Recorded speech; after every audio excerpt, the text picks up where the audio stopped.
Ketika banyak orang memilih diam, Kang Dedi Mulyadi memilih turun langsung ke pedalaman Jawa Barat. Ia menelusuri sebuah desa terpencil yang tampak damai dari luar, tapi menyimpan bau busuk korupsi. Seorang kepala desa hidup dalam kemewahan yang mencolok sementara warganya hidup prihatin. Dalam kisah ini, Kang Dedi bukan hanya menemukan korupsi miliaran rupiah, tapi juga luka sosial yang dalam. Ia tak hanya membawa keadilan, tapi juga menghidupkan kembali harapan di hati rakyat kecil. Pagi itu matahari belum naik tinggi, tapi Kang Dedi Mulyadi sudah duduk di depan rumahnya, menyeruput kopi hitam yang masih mengepul. Di hadapannya sebuah surat laporan dari seorang warga desa di daerah pelosok Jawa Barat terbuka lebar. Isinya sederhana, tulis tangan tapi isinya menusuk hati. Pak Dedi, tolong bantu desa kami. Jalan rusak, bantuan gak nyampe, sekolah roboh, tapi kepala desa kami beli mobil baru, rumahnya seperti istana. Kang Dedi menghela napas panjang. Ia sudah biasa mendapat laporan seperti itu, tapi entah kenapa, yang satu ini terasa berbeda. Kalimat-kalimat dalam surat itu jujur, polos, dan penuh harap. Ada rasa lelah yang tertahan, rasa marah yang terbungkam, dan mungkin rasa pasrah yang terlalu lama. Tanpa banyak cakap, Kang Dedi memanggil tim dokumentasinya. Kita ke sana sekarang, ujarnya mantap. Mobil hitam sederhana melaju meninggalkan kota, menembus perbukitan dan jalan tanah yang berlumpur. Sepanjang perjalanan, Kang Dedi bercerita tentang pentingnya pemimpin yang hadir untuk rakyatnya. Bukan sekadar duduk di belakang meja dengan baju dinas rapi dan plakat penghargaan berjejer. Kadang kemewahan itu bukan hasil kerja keras, tapi hasil dari menutup mata terhadap penderitaan orang lain. Gumamnya, lebih seperti bicara pada diri sendiri. Perjalanan menempuh waktu hampir 5 jam. Mobil sempat mogok karena jalan yang rusak parah. Beberapa warga yang sedang mencari rumput mendekat, membantu mendorong tanpa diminta. Wajah-wajah mereka penuh kerutan, tapi senyum mereka tulus. Kang Dedi turun, menjabat tangan mereka satu persatu. Pak Dedi, beneran Pak Dedi ya? Ya Allah, akhirnya kesini juga, ucap seorang ibu paruh baya sambil memegang dadanya. Setelah berbincang sebentar, mereka akhirnya tiba di pusat desa. Dan betapa terkejutnya Kang Dedi melihat apa yang ada di hadapannya. Sebuah rumah megah berdiri, angkuh di tengah desa miskin. Halamannya luas, pagar besi berlapis emas imitasi. Dengan 2 mobil mewah terparkir rapi. Sementara hanya 100 meter dari rumah itu, berdiri SD negeri yang hampir roboh. Temboknya retak, atapnya bocor, dan anak-anak belajar duduk di atas tikar. Kang Dedi diam, matanya menyapu sekeliling. Ada warung kecil di pojokan, ada balita duduk di depan rumah dengan tubuh kurus kering, dan ada bapak tua menambal sandal jepitnya dengan paku. Ini yang kamu maksud ya? Tanya Kang Dedi lirih pada warga yang mengantar surat. Lelaki itu hanya mengangguk pelan. Sudah bertahun-tahun, Pak. Kami cuma bisa lihat. Kalau protes dibilang ngaco. Katanya pembangunan butuh waktu, tapi tiap tahun uang miliaran masuk hasilnya nggak pernah kelihatan. Kang Dedi mengangguk pelan. Ia tahu ini bukan sekadar soal dana desa. Ini soal rasa keadilan yang terinjak-injak. Soal suara kecil yang lama tak didengar. Hari itu Kang Dedi tidak langsung menegur sang kepala desa. Ia memilih duduk di warung, kopi kecil, ngobrol dengan warga satu persatu, menyerap cerita dan mencoba memahami luka yang tak terlihat. Dan dalam hati ia sudah membuat keputusan. Skandal ini tak boleh dibiarkan. Rakyat kecil harus punya pelindung. Dan ia siap menjadi garda depan untuk mereka. Keesokan paginya suasana desa masih sama. Sepi, lembab, dan penuh aroma tanah basah. Ayam berkokok di kejauhan. Anak-anak berlarian tanpa alas kaki. Dan ibu-ibu mulai menjemur pakaian dengan ember retak di tangan. Kang Dedi sudah duduk di teras warung kopi, dikelilingi beberapa warga yang mulai akrab dengannya. Tapi satu pemandangan tetap mengganggu pikirannya sejak kemarin. Rumah sang kepala desa. Pak Dedi, rumah itu dibangun 2 tahun lalu. Lantai marmer AC di setiap kamar, katanya harganya miliaran. Tapi anehnya, jalan ke sini nggak pernah dibenerin. Celetuk seorang bapak tua sambil menyeruput kopi. Listrik di rumah kami sering mati, Pak. Tapi rumah Pak Kades katanya punya genset pribadi dari Jepang, tambah yang lain. Kang Dedi tersenyum tipis. Ia sudah terbiasa dengan cerita seperti ini. Tapi tetap saja, tiap kali mendengarnya dari mulut rakyat langsung, ada rasa sesak di dada. Yang bikin miris bukan hanya kemewahan itu, tapi ketidakpedulian yang menyertainya. Gimana bisa tidur nyenyak? Ya, kalau tetangganya makan pakai garam aja susah. Gumam Kang Dedi, pelan tapi terdengar jelas oleh semua orang di sana. Siang itu, Kang Dedi mendekat ke rumah sang kepala desa. Bukan untuk konfrontasi, tapi hanya ingin melihat dari dekat. Ia berjalan kaki, menyusuri jalan berbatu yang bahkan sepeda motor pun ogah lewat karena licin dan curam. Tapi tepat sebelum pagar rumah, jalan berubah. Mulus, diaspal rapi, seperti jalanan komplek elit lucunya. Aspal itu hanya sepanjang 100 meter. Setelah itu kembali rusak parah. Lucu ya? Aspalnya cuma buat akses ke rumah sendiri, ucap Kang Dedi lirih sambil mengusap dagunya. Ia berdiri di depan pagar tinggi. Tak ada siapa-siapa yang keluar. Rumah itu sunyi, tertutup rapat, tapi aura kemewahannya terasa menyolok di tengah kesederhanaan desa. Ada kamera CCTV di pojokan, lampu taman otomatis, dan kolam ikan koi yang terdengar gemericik. Di kejauhan seorang anak kecil memanggil Kang Dedi. Pak Dedi, Pak Dedi, lihat sekolah. Kami full nih. Anak itu menunjuk ke bangunan reot di sebelah lapangan. Kang Dedi pun melangkah ke sana. Sesampainya di sekolah, ia hanya bisa menghela napas. Kelasnya retak, papan tulisnya bolong, dan kursi muridnya tinggal separuh. Di depan kelas ada poster besar bertuliskan, Dana Pembangunan Sekolah, Libarat 1.000.000, tahun anggaran 2022. 0,5 miliar, Kang Dedi melongo. Tapi bangunannya kayak gubuk kambing. Guru sekolah menyambut Kang Dedi dengan senyum lelah. Sudah lama, Pak. Proposal pembangunan dikirim katanya dananya turun. Tapi kami nggak pernah lihat pekerja datang ke sini. Warga yang ikut mendampingi mengangguk pelan. Kalau ditanya ke kantor desa, jawabnya proses.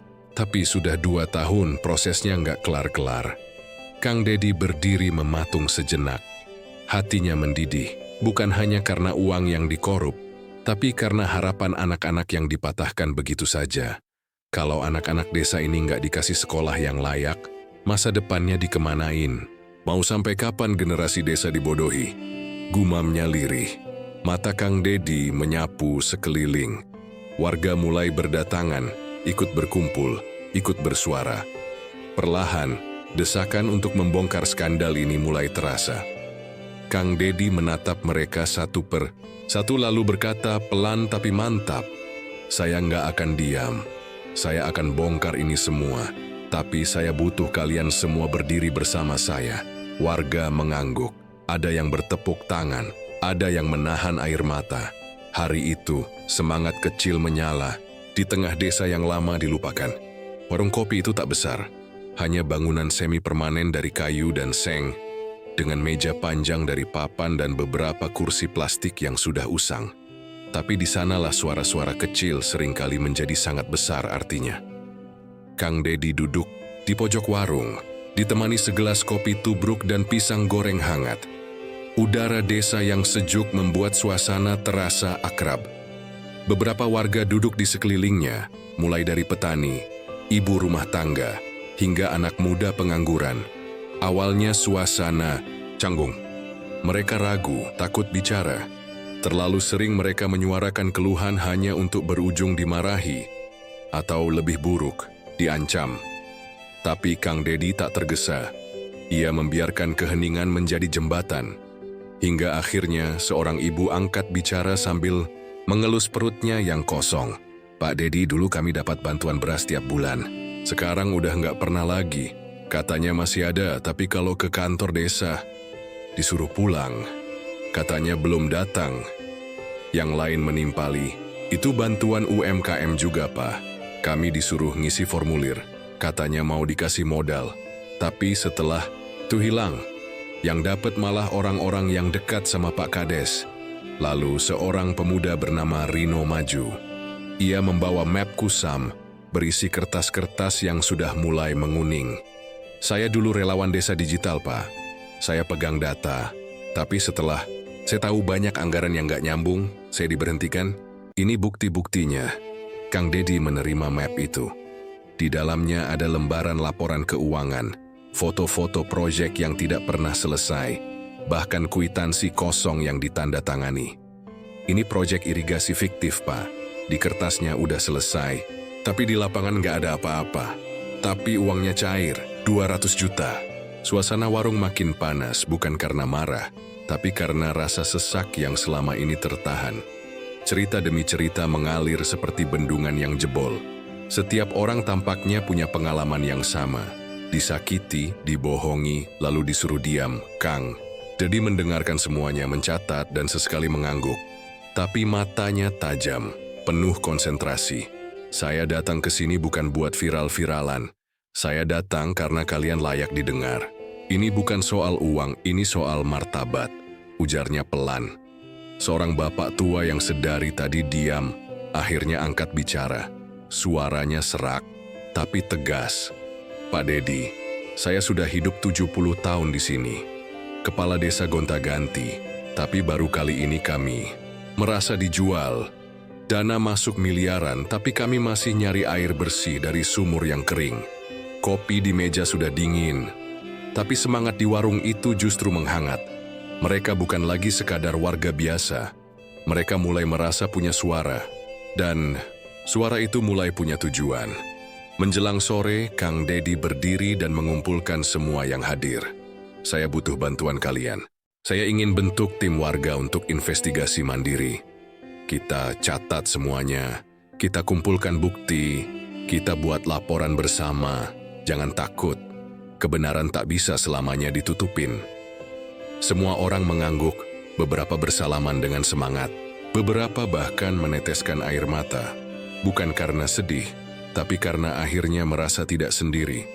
Hari itu, dari sebuah warung kopi kecil, lahirlah perlawanan. Perlawanan yang dimulai bukan dengan senjata, tapi dengan keberanian untuk bicara. Hari-hari berikutnya, suasana desa berubah. Jika sebelumnya sunyi dan pasrah, kini mulai terasa hidup. Warga yang awalnya ragu kini mulai berani menyapa Kang Dedi, bahkan ikut menyumbangkan informasi. Ada yang datang diam-diam malam hari, membawa fotokopi laporan. Ada yang memberikan rekaman percakapan di kantor desa. Semua mendadak jadi penyidik amatir demi keadilan yang mereka dambakan. Di rumah warga yang dijadikan posko sementara, Kang Dedi dan timnya mulai menyusun data. Map-map biru dan kuning berjejer di meja bambu, masing-masing mewakili tahun anggaran. Kang Dedi duduk di tengahnya, mengenakan sarung dan kaos sederhana, mencoret-coret laporan dengan pulpen merah. Ini lucu, gumamnya. Menunjuk laporan proyek, pembuatan jalan tani senilai 300 juta. Lucunya di mana, Pak? Tanya Rino, si pemuda yang dulu relawan desa digital. Lucunya, proyek ini ditulis selesai bulan Juli.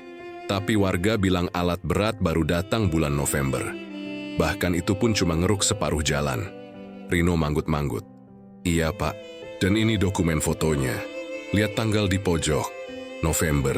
Tanda tangannya juga sama kayak di proyek lain. Kang Dedi tersenyum miris. Kepala desa kita ini terlalu percaya diri.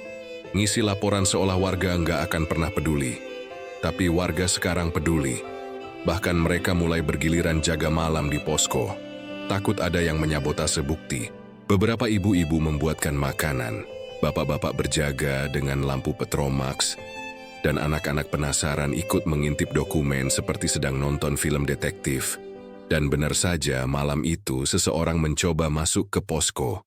Suara ranting patah terdengar dari belakang rumah. Warga sigap, Kang Dedi keluar dengan senter, matanya tajam. Siapa di sana? Teriaknya, tapi yang terlihat hanya bayangan berlari cepat di antara gelap. Warga mengejar, tapi orang itu sudah lenyap ke arah sawah. Udah mulai panik mereka, ujar Kang Dedi tenang. Artinya kita sudah dekat dengan kebenaran. Keesokan harinya, Kang Dedi mengundang wartawan lokal. Ia tahu informasi harus sampai keluar desa sebelum ditutup oleh kekuasaan. Di depan kamera sederhana, ia berkata, "Kami menemukan banyak bukti penyalahgunaan dana desa. Bukan cuma 1-2 proyek, tapi hampir semua kegiatan anggaran penuh manipulasi." Wartawan bertanya, "Apa langkah selanjutnya, Pak Dedi?" "Lapor ke inspektorat, ke kejaksaan, bahkan kalau perlu ke KPK. Tapi yang lebih penting, kami ingin masyarakat tahu desa ini tidak diam." Mereka bangkit. "Dan saya di sini hanya sebagai penyambung suara mereka." Video itu viral. Dalam hitungan hari, ribuan komentar membanjiri media sosial Kang Dedi. Ada yang mendukung, ada yang terharu. Ada pula yang mulai menyerang, dan serangan itu mulai terasa nyata. Beberapa warga menerima pesan anonim yang mengancam. Rino dibuntuti, orang tak dikenal.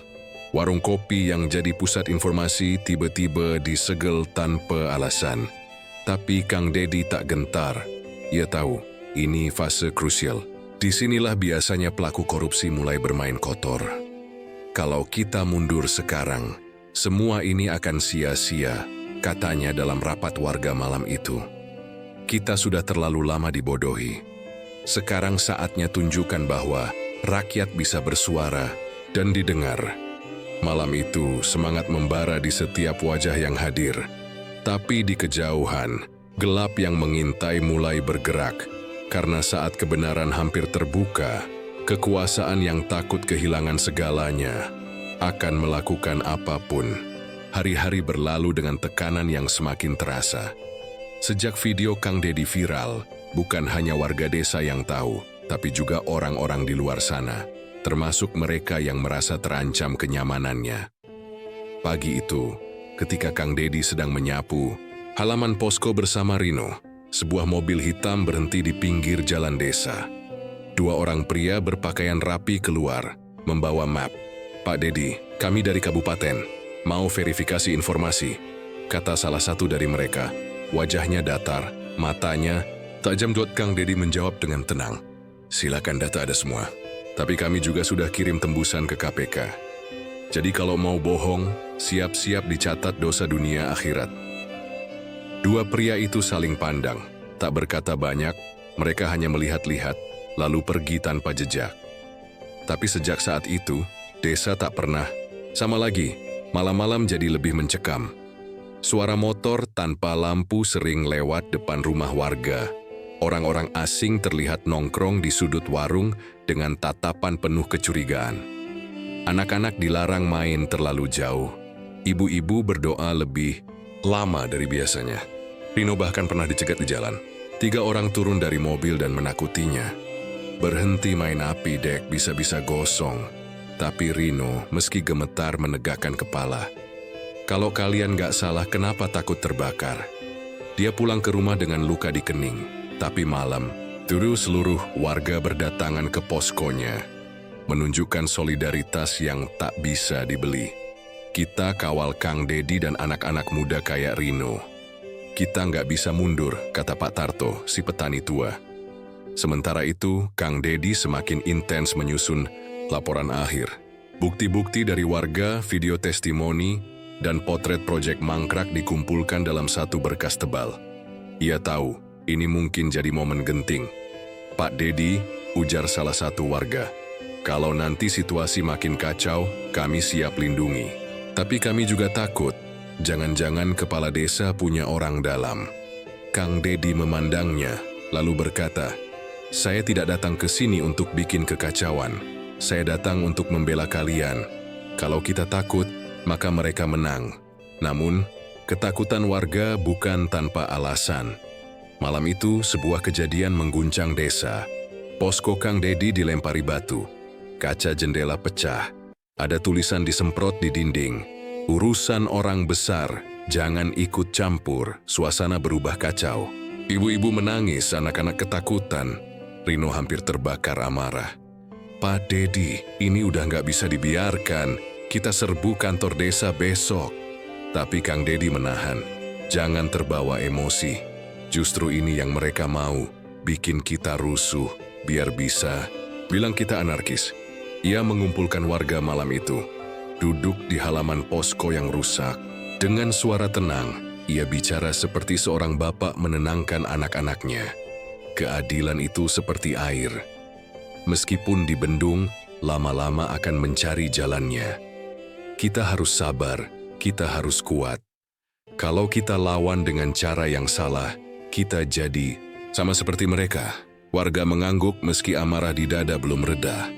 Tapi yang tak mereka tahu malam itu, sang kepala desa juga mulai menyusun langkah balasan. Dan langkah itu bukan cuma politik, itu adalah ancaman nyata. Pagi itu langit desa Cibatu kelabu. Bukan hanya karena awan mendung, tapi juga firasat aneh yang menyelimuti warga. Kang Dedi duduk di beranda rumah warga yang dijadikan posko. Matanya menatap kosong ke halaman. Di tangannya berkas laporan lengkap, hasil jerih payah warga desa selama berminggu-minggu. Sudah siap dikirimkan ke Kejaksaan Negeri. Namun, sesuatu terjadi. Saat Rino bersiap membawa laporan itu ke kota, motor yang dikendarainya ditabrak dari belakang oleh mobil tanpa plat. Berkas tercecer di jalan, beberapa lembar langsung diambil oleh orang-orang tak dikenal. Sementara Rino dibiarkan tergeletak. Untungnya nyawanya selamat, tapi tubuhnya luka-luka dan mentalnya terpukul. Ketika kabar itu sampai ke posko, suasana mendadak panas. Kita nggak bisa diam, Pak Dedi. Ini udah keterlaluan, seru seorang pemuda desa sambil mengepalkan tangan. Rino bisa mati gara-gara kebenaran yang kita perjuangkan, sambung warga lain. Tapi Kang Dedi berdiri, tenang, tegas. Saya tahu kalian marah, saya juga marah. Tapi kita tidak bisa lawan orang-orang yang punya uang dan kuasa dengan emosi. Kita lawan mereka dengan akal dan keberanian. Ia pun mengumumkan, malam itu juga ia akan membawa laporan ke kota, tapi tidak sendiri. Malam ini saya jalan kaki dari desa sampai kantor kejaksaan di kota kabupaten. Siapa yang mau ikut, ayo. Tapi saya tidak paksa. Dan di luar dugaan, hampir seluruh warga ikut, dari petani, si pemuda, ibu-ibu hingga anak-anak remaja.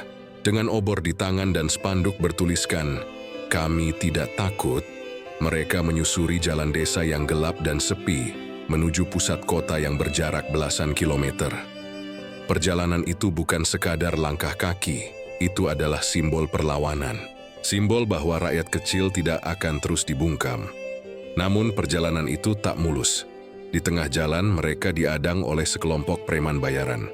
Wajah-wajah asing yang tak punya urusan dengan desa, tapi tiba-tiba muncul dengan ancaman. "Balik, ini urusan orang atas, kalian gak ngerti." Salah satu warga maju, seorang ibu dengan tubuh kurus dan wajah penuh kerut. "Kami memang rakyat kecil, tapi kami ngerti kalau uang yang harusnya buat anak-anak kami malah dipakai beli mobil dan arloji." Preman itu mendesis. Tapi sebelum sempat berbuat lebih jauh, Kang Dedi maju. Ia berdiri di depan barisan warga, tubuh tegap dengan sorot mata tajam. "Kalau kalian pukul saya, silakan. Tapi kalian akan memukul 1000 orang di belakang saya juga. Dan kalian gak akan pernah bisa pukul nurani kami." Henning. Preman-preman itu tampak ragu. Mungkin tak menyangka perlawanan datang dari rakyat biasa yang tak bersenjata. Dan saat mereka mundur, sorak-sorai warga pun menggema. Mereka lanjut berjalan dengan hati penuh semangat.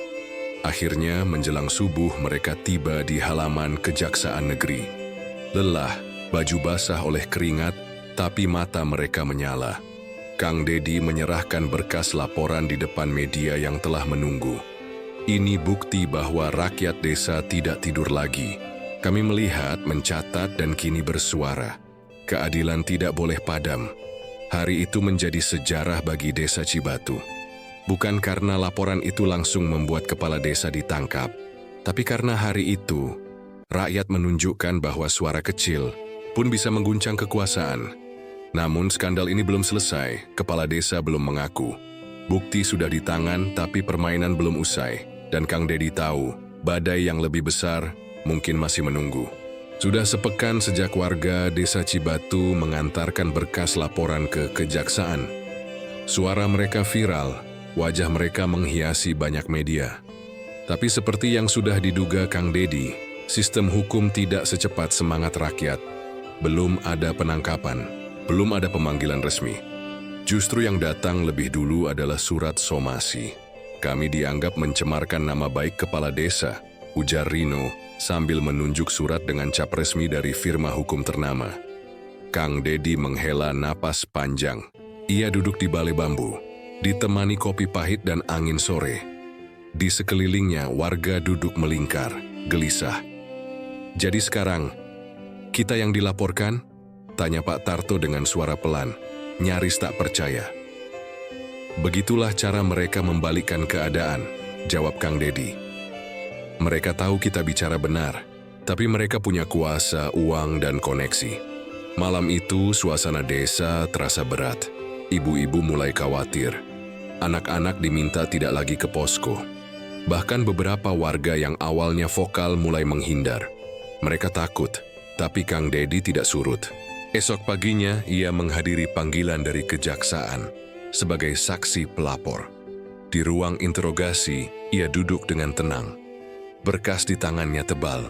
Ia menjawab semua pertanyaan dengan tegas. Saat ditanya apa motifnya membongkar kasus ini, ia hanya tersenyum kecil.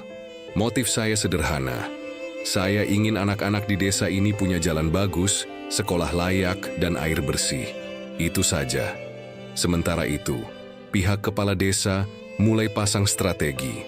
Di media, ia muncul seperti pahlawan. Dengan pakaian adat ia menangis di depan kamera. Saya difitnah. Semua laporan itu bohong. Saya mencintai desa saya. Ia bahkan menyewa influencer untuk membersihkan citranya. Membagi-bagikan sembako, memperbaiki jalan setapak, dan mendadak membagikan dana bantuan. Rakyat mulai bingung. Sebagian percaya Kang Dedi, sebagian mulai goyah. Media pun terbelah, mana yang memberitakan kebenaran, mana yang sekadar mengutip pernyataan resmi. Suatu malam, Kang Dedi berdiri di lapangan desa. Ia memanggil semua warga. Suaranya menggema lewat toa masjid dan pengeras suara pinjaman. Kalau saya di sini hanya untuk bikin gaduh, silakan usir saya. Tapi kalau kalian percaya, masih ada keadilan. Mari kita berdiri sama-sama. Hening. Lalu satu demi satu warga maju. Rino dengan perban di kening. Pak Tarto yang jalannya tertatih. Anak-anak muda dengan mata menyala. Mereka berdiri mengelilingi Kang Dedi. Seperti pagar hidup. Kami bersama Bapak, teriak Rino. Dan malam itu, sebuah keputusan bulat diambil. Mereka akan hadir di persidangan kepala desa sebagai saksi warga. Semua, tanpa kecuali, karena walau kepala desa menyangkal dosa dan uangnya mencoba menutupi luka, suara hati rakyat tak bisa dipadamkan. Dan Kang Dedi tahu, babak akhir akan segera tiba. Pagi itu, halaman pengadilan negeri penuh sesak. Bukan oleh wartawan atau pengacara, tapi oleh wajah-wajah sederhana dari desa Cibatu. Ibu-ibu mengenakan kerudung lusuh tapi rapi. Bapak-bapak mengenakan batik yang sudah beberapa tahun tak keluar dari lemari. Anak-anak muda memegang kertas bertuliskan, "Kami menuntut keadilan." Di tengah kerumunan itu, Kang Dedi berdiri mengenakan iket Sunda, wajah tenang tapi sorot mata tajam. Di sampingnya Rino, Pak Tarto, dan puluhan warga lain bersiap jadi saksi.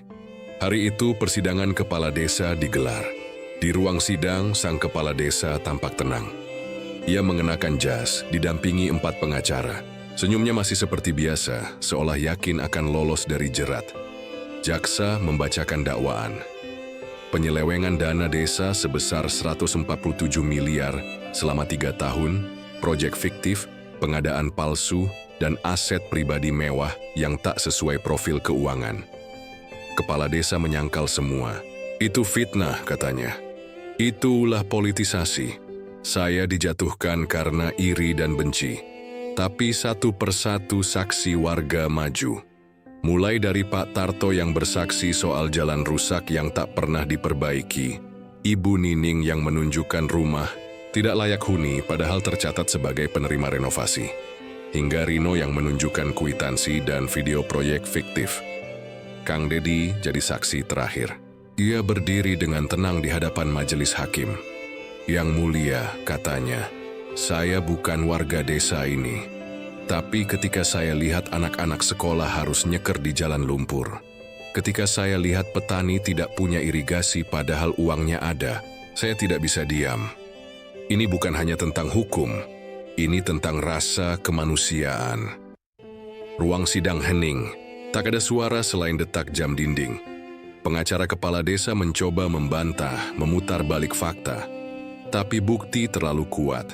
Video, dokumen, saksi, semuanya nyata. Bahkan dari hasil audit independen, ditemukan aliran dana ke rekening pribadi. Sang kepala desa dan keluarganya, 1 minggu kemudian vonis dibacakan.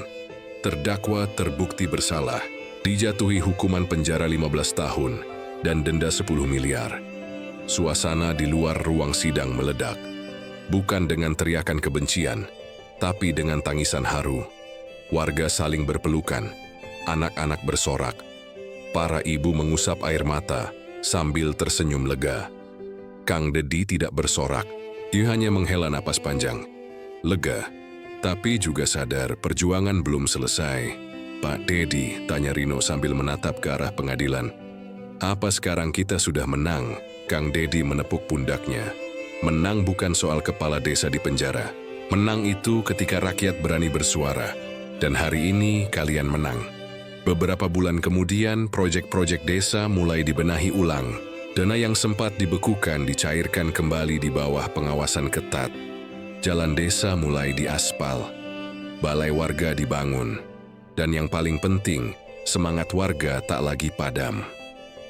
Rino terpilih sebagai Ketua Karang Taruna. Anak-anak muda desa sekarang aktif mengawasi anggaran. Tak ada lagi yang diam, tak ada lagi yang takut. Sebelum pulang ke Purwakarta, Kang Dedi sempat berdiri di ujung desa. Ia melihat sawah, rumah-rumah kecil dan senyum warga yang mulai cerah kembali. "Saya hanya mampir," katanya pelan. "Tapi semoga suara kalian akan terus lantang, meski saya sudah pergi." Dan seperti itu, Kang Dedi melangkah pergi, tapi jejaknya tertinggal di hati orang-orang yang dulu nyaris menyerah. Bahwa satu suara jujur bisa mengguncang tembok kekuasaan, dan bahwa keadilan, walau sering tertunda, tidak pernah benar-benar mati tamat.